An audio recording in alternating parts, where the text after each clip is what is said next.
수업 27차시 반도체에 관련된 내용입니다.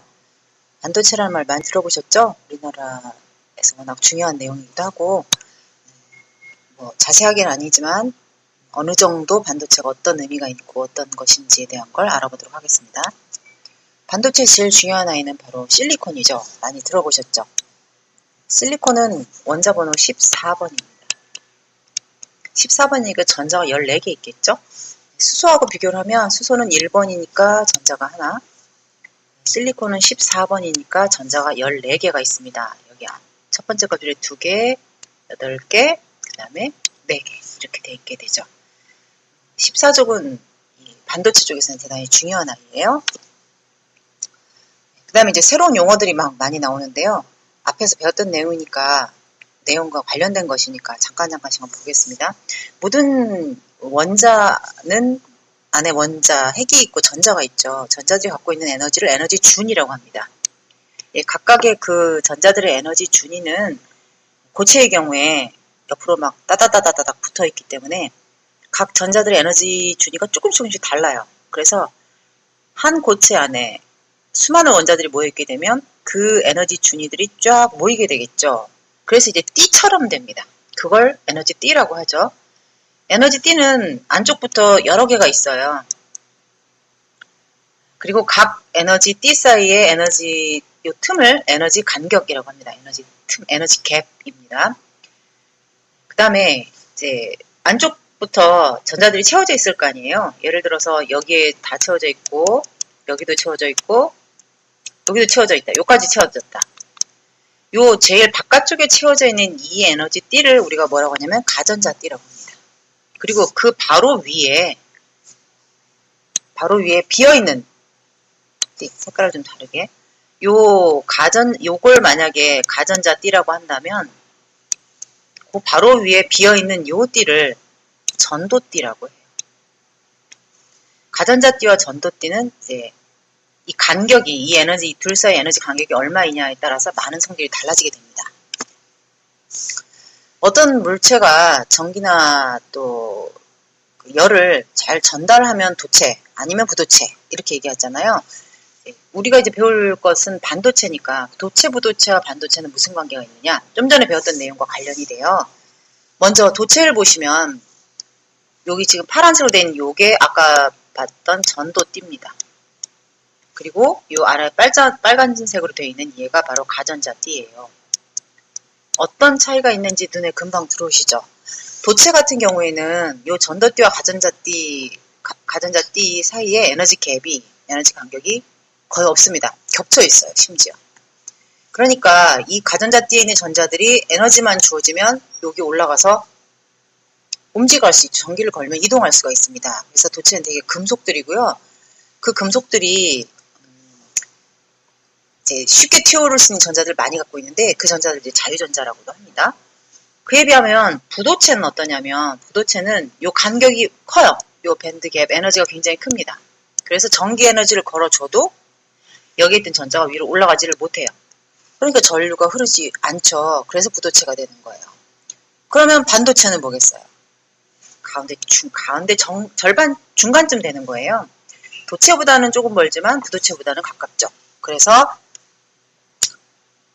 이제 여차하면 전자가 올라가서 움직일 수 있게 되는 거죠. 이게 이제 반도체입니다. 도체, 부도체, 반도체를 결정하는 요인이 전도띠와 가전자띠 사이의 에너지 간격이라는 거, 그거 간단하게 기억을 하시면 아마 좀 편하실 거예요. 반도체의 특징 중에 하나가 뭐냐면 거기다 순수한 실리콘, 저마늄이 아닌 다른 아이들을 집어넣을 수 있다는 거예요. 그걸 불순물이라고 표현하는데 불순물을 집어넣으면 다양한 성질을 갖게 됩니다. 자세히 보자면 어떤 불순물이냐면 지금 실리콘 어디 있는지 찾으셨어요? 실리콘 여기 있죠, 여기. 얘 14번이죠. 여기 14족이죠. 예, 여기에 15족인 인이나, 아이고 빨간색이라 잘 안 보이네요.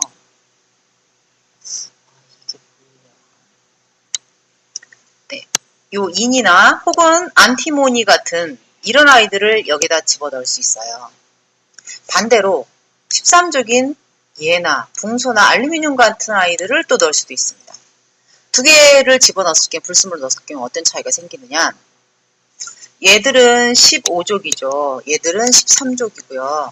그러면 하나씩 놓고 보자면 13족은 가전자가 최외곽전자가 3개잖아요. 14족은 4개고 15족은 5개입니다. 그럼 불순물을 넣었을 경우 어떤 일이 생길까? 짐작을 한번 해보세요. 네, 이렇게 두 종류의 이제 불순물을 도핑한 그런 이제 불순물을 넣는 걸 도핑이라고 불러요. 이렇게 불순물을 도핑한 경우에 종류를 두 가지 종류로 나눌 수 있는데요. P형과 N형으로 나눕니다. N형은 네거티브, 그러니까 즉 마이너스형 반도체고요. P형은 포지티브, 그래서 플러스형 반도체가 되겠습니다. 아까 말했던 13족과 14족과 15족 사이 관계를 보시면 14족인 실리콘에다가 무엇을 넣으면 전체가 마이너스가 될까요? 그죠? 15족을 넣어야 되겠죠? 그래야 전자가 하나 남을 거 아니에요. 그래서 마이너스가 되겠죠?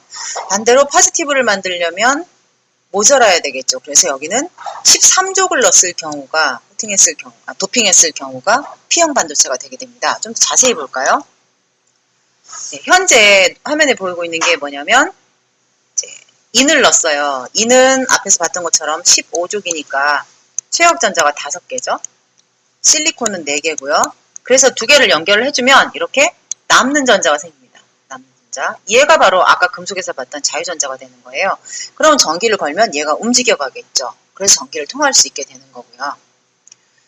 네, 이걸 이제 전체적으로 전자가 하나 남았으니까 전자는 마이너스 하나를 띄잖아요. 따라서 얘는 N형 반도체가 되는 거예요. N형 반도체. 그러면 다음 쪽. 네, 이건 뭐냐? 아까 얘기했던 이제 붕소를 넣은 경우인데요. 얘는 13족이죠. 아까 실리콘은 14족이고요. 그럼 하나가 모자랄 거 아니에요? 그래서 여기 보면 양공이라고 되어 있는 게 있어요. 양공. 요 부분이요. 양공. 홀인데 구멍이라는 뜻에서 비어있다는 거예요. 플러스가. 그러면 얘가 양공이 있으면 전기를 걸면 어떻게 되느냐. 그림에서 나와 있는 것처럼 저 양공을 플러스를 띄고 있으니까 주변에 있는 전자가 와서 채웁니다. 여기 옆에 보면 요 전자가 지금 이쪽으로 이렇게 해서 채우죠. 이렇게 가고 나면 이 자리가 또 비겠죠. 양공이 이쪽으로 이동해 가는 거죠. 그러면 다시 또 옆에 있는 전자가 또 이쪽으로 오는 거예요. 그러면 또 요 자리가 비인 자리가 또 양공이 되겠죠. 따라서 이 밑에 나와 있는 것처럼 전자가 이동하는 방향과 양공이 이동하는 방향은 지금 반대이긴 한데 겉으로 보일 때는 양공이 이동하는 것처럼 보여요. 플러스가 이동하는 걸로 보이는 거죠. 그래서 이거는 P형 반도체라고 합니다. 이런 반도체 어디 쓰이느냐? N형, P형을 접합해서 뭐 트랜지스터 같은 걸 만들기도 하고 여러 종류의 물질들을 만들어요. 컴퓨터의 핵심 부품 같은 것들을. 그런 것들이 모여서 우리의 핸드폰이든 PC든 이런 것들을 많이 만들 수 있게 되는 거죠. 네, 제가 설명을 빠뜨렸거나 잘못한 게 있네요. 제가 동영상 찍고 난 다음에 유상호 선생님과 이재은 선생님께 검토를 요청드렸더니 제가 설명 잘못한 걸 얘기를 해주셨어요. 지금부터 고쳐보겠습니다. 보충 설명은요, 자유전자와 관련된 거예요. 자유전자는 개념이 뭐냐? 여기 가전자띠에 있던 전자가 에너지를 받아서 전도띠로 올라간다고 했잖아요. 그렇게 전도띠로 올라간 전자는 외부에서 전압을 걸어주면 자유롭게 이동할 수 있게 돼요. 자유롭게 이동할 수 있는 전자를 자유전자라고 얘기를 합니다. 그게 자유전자의 개념이에요. 여기 가전자띠에 있던 전자가 전도띠로 올라가 있는 상태의 그 전자요. 도체 같은 경우에는 이런 자유전자가 굉장히 많죠. 왜냐하면 도체는 요 에너지 갭이 작거나 거의 겹쳐 있어서 작은 에너지만 받아도 전자가 쉽게 전도띠로 올라가니까요. 그래서 자유전자가 많고 따라서 자유전자가 많은 물체, 즉 금속 같은 경우가 그런 경우인데요. 그런 물질들은 좋은 도체가 되게 되는 거예요.